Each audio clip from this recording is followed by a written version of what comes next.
Hello everyone, my name is Gunnar Hamann. I do love light painting, and behind me you already see what I would like to talk about today.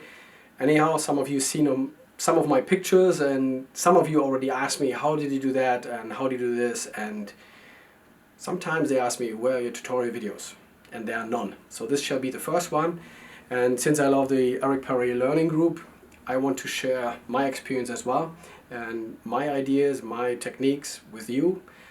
And my first video should be about plexiglass and tubes. So let me get started with that. The first thing everyone does here in that group, or in the Eric Perret learning group, is buying one of these T12 tubes. And then you just take any torch you have and stick it in there, turn on the flashlight, and then you kind of get disappointed because you have a little bit of light in the beginning, but almost no in the middle or in the end unless you cover it. So Eric and some other people already, shared how it's done to get the light a little bit more smoothly or evenly distributed throughout the tube. There are a few techniques.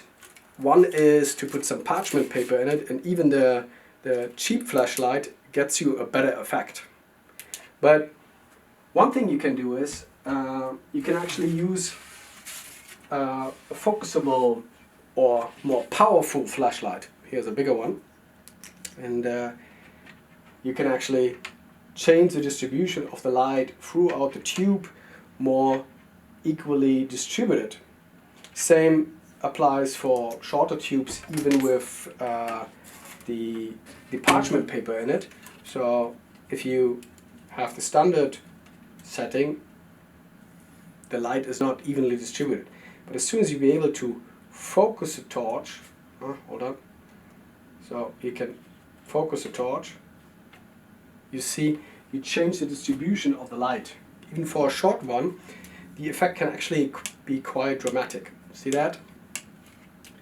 The second technique, or what I do at least, I use some sandpaper and use this plexiglass. It's white, and I can, through the universal connector, I can put in light and change the distribution all over it. Just sandpaper by itself gives you already a better effect of a more evenly distributed light source. But in combination with a focusable light source, it makes it even nicer. I don't want to make any, commercials for anyone, but there are a few, focusable torches available. Then there is another way of, or another different kind of plexiglass called Endlighten Plexi, and even the cheap €1 flashlight gives you a beautiful effect. See that? It's a very equally distributed light source all through the tube. Or in this case, it's a full rod. So if you put some nice colors in it, it's a beautiful way to use it for light painting. So what's so special about this plexiglass? Yeah, that's what I wanted to tell you as well. This plexiglass is normally used in overhead lights where the LEDs are around it, but you want actually the light to go 90 degrees or perpendicular to the light source direction. Same thing here with the rod. If you enter the light here, there are some kind of carvings inside the plexiglass which you almost don't see because they go that direction. It's like polarized. The light goes out 90 degrees angle of it, and that makes that plexiglass special, but also a little bit more expensive. But when you figure it out, it's a really nice tool, and I started to love it from the first moment I had it in my hands. So just another way.